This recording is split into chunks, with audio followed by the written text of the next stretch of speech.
Hey, it's Kappy, and this is Beyond the Plate, Heard, the audio newsletter where I share what's on my plate, literally and figuratively. From culinary insights to restaurants and recipes, it's everything I'm seeing, tasting, and talking about in just a few minutes. This isn't a peer-reviewed culinary journal. It's just my take on what I'm into at the moment. So let's dive in, and I hope you all take something from my plate.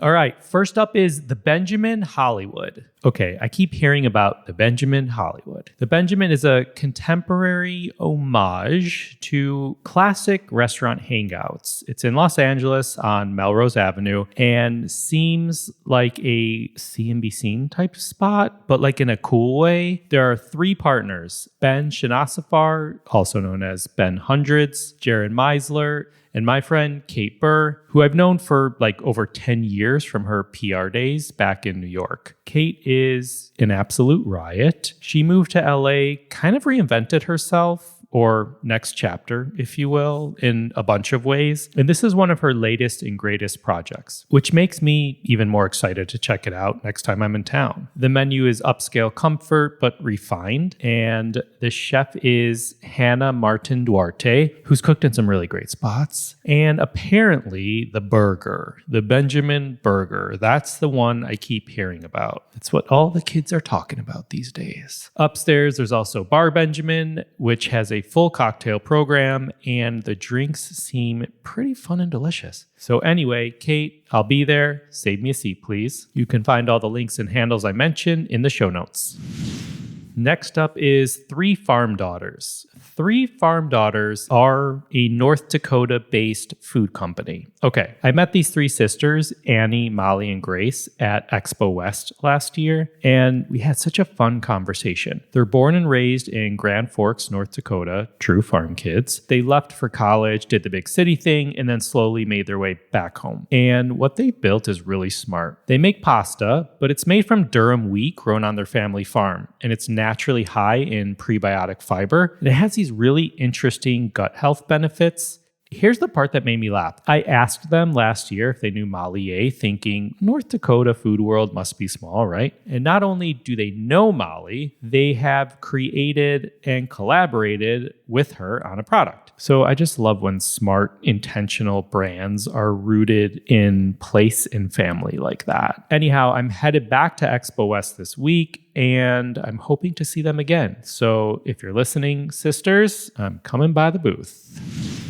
Next up is a recipe-ish for sous vide egg bites. Sous vide egg bites are something I've been making since long before the pandemic made everyone buy sous vide machines. For me, I've been making the Starbucks knockoff version. These take a little time, I'm not going to lie, but essentially you blend together eggs, cottage cheese, and some salt, whatever mix-ins or other flavorings or vegetables if you want. Pour them into jars, put them in the whole water bath situation, but then breakfast is kind of handled for like the week or more. These are clean, they're protein packed, and they're actually pretty filling. I know exactly what went into them, which is what I like about cooking things like this at home. If I'm feeling lazy, I'll grab the Kirkland sous vide egg bite version, which for all intents and purposes basically is the same thing as the Starbucks ones. But there's something about making them at home, it just feels better, more control, you know? And honestly, they taste really good too. There are a million recipes online, but I do have my version saved in my Instagram highlights if you want to see exactly how I do it. And once you start making these, you will likely make them again. I will include the link to the Instagram highlight recipe in the show notes.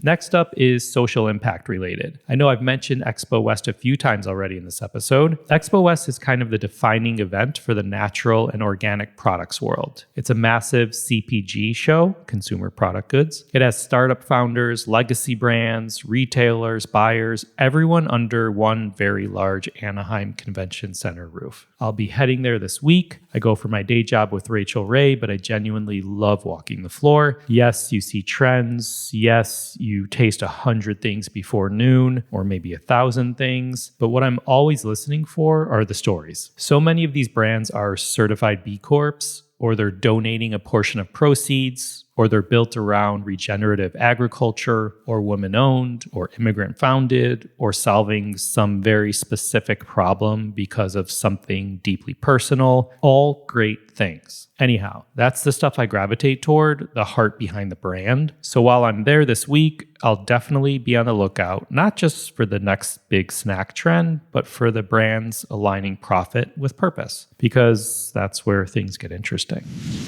Next up is the Nassa Paradise Island Wine and Food Festival. Nassa Paradise Island Wine and Food Festival is, well, a wine and food festival in Nassau, Bahamas. I've never been, but I've heard about this event for years. It's one of those big lineup type festivals, like the best chefs, serious wine and spirits, live performances, and it's all set at Atlantis in Paradise Island. It supports the Atlantis Blue Project Foundation, which focuses on ocean conservation. So it's not just indulgence, it's impact too, which we love. I will be there with Rachel Ray. We're doing 2 events. One is a wine dinner with a really fun menu we put together, and the other is called the Seafood Social, which basically means I get to walk around tasting bites and drinking delicious cocktails. Arm twisted. This lineup is very solid. Everyone from Michael Simon to Tom Colicchio, Jose Andres, Antonio Lofaso, Michael White, and a bunch more. It's produced by Cream, culinary-related entertainment and marketing, an incredible agency out of Miami that does work coast to coast. So if you need me next week, I'll be busy doing research.